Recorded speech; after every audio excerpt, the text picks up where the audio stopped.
Welcome to the first installment of Career Guy in a Suit.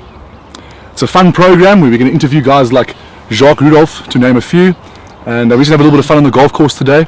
This show is wonderfully sponsored by KHALIQUES. If you can get me looking good in a suit, you can get pretty much anyone good looking in a suit. So let's have a bit of fun, Jacques. It's nice 100%. To have you here. Thank you very much. I hear that you're the biggest ringer in Pretoria.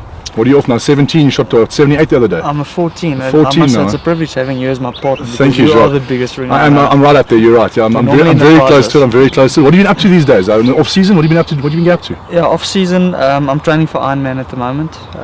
Is that why you're in such good shape? Well, you said it. So yeah, playing a bit of golf, having you as my partner, winning prizes. We do win a few prizes, you're right. So there's always a smile on my face. Lovely. And give me some sort of idea of the training that goes into Ironman for a fat guy like me who doesn't run too much. Give me some idea of what you do. Yeah, I do about 2 hours a day, swimming, running and cycling. But I'm off to Jamaica in a couple of weeks' time, so I'll possibly start getting the cricket stuff out again and start training for that as well. Nice. And explain a little bit about Jamaica and how that's it's their T20 competition, am I right? Yeah, it's a Caribbean Premier League T20. It's tough life, eh? Yeah, no, it's tough very life. tough. On an island. On an island.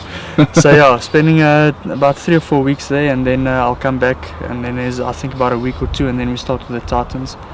And we're also in the Champions League, so it's something really to look forward to. Fantastic. Well, let's get this away. We have a bit of fun. I'm going to try and play in my suit. I'm not very good normally, so let's see how I go in a suit. Okay, off we go. This could be fun and games.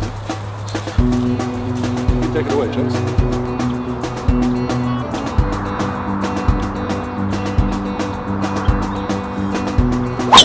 Shot, James.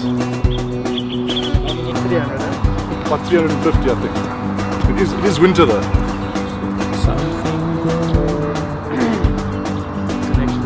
Oh, something good. Pull something, yeah. Gotta pull something.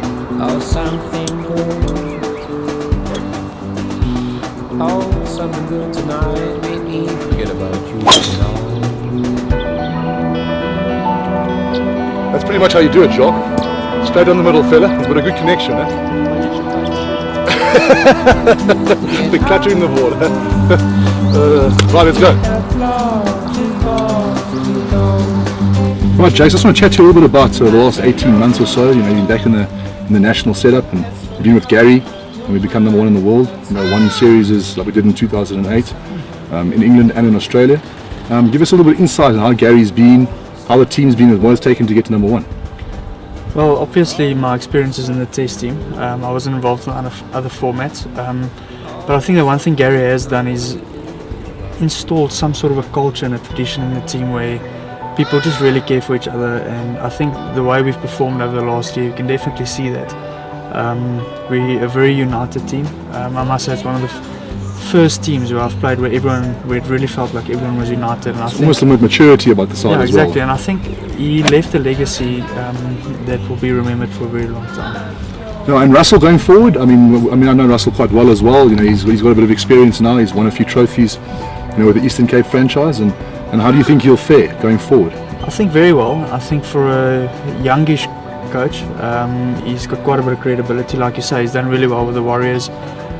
He's basically developed quite a lot of guys that came through their system who ended up playing for South Africa. You look at people like Wayne Parnell, Colin Ingram, Tatobe, those kind of guys. I think the first couple of months might be a little bit nerve-wracking for him, but I think once he's settled in and realised that he's actually got the players' respect, I honestly think he can also be very successful, and also working under Gary. You know, I think the key is he's been there for the last year and a half with Gary. He knows the guys, you know, they've got these respect already, so he doesn't have to come into a new setup. It's going to be interesting times. A little bit from right to left, and see if you can box that one.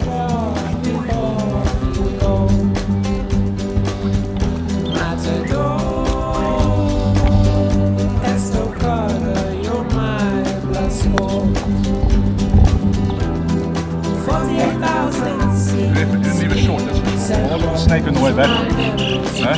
3 putt. 3 putt. Right, my turn.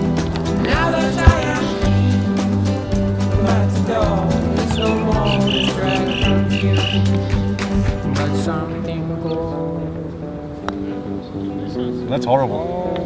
I'm going to pick up your lipstick. Yeah, no, that's handbag stories, eh? Not very good. Try again. No. Harry dropped his lipstick. I certainly did.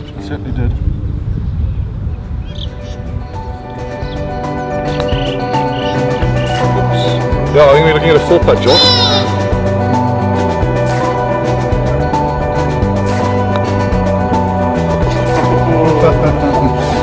That's a good 5.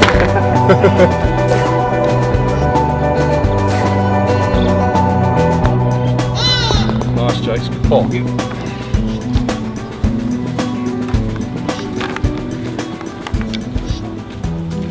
And finally, going forward, what's going forward for you? Is there a coal pack on the horizon again? Are you happy just to play cricket here in South Africa? I hear you're becoming a farmer. Yeah, I've been farming for a couple of years with my good friend Boeta Dipperan. We Boeta? Yeah, proper Dutchie. Lovely, yeah. we're He's a lovely Dutchie, yeah. Farming in the Northern Cape with buffalo, sable and roan. That's been quite interesting.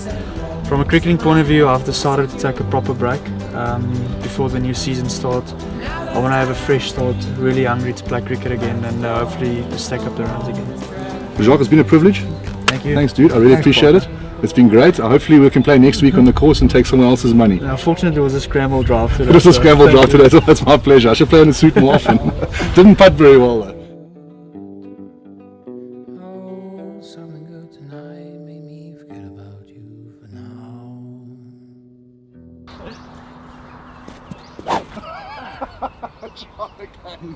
It's about 400 meters. I'll try again.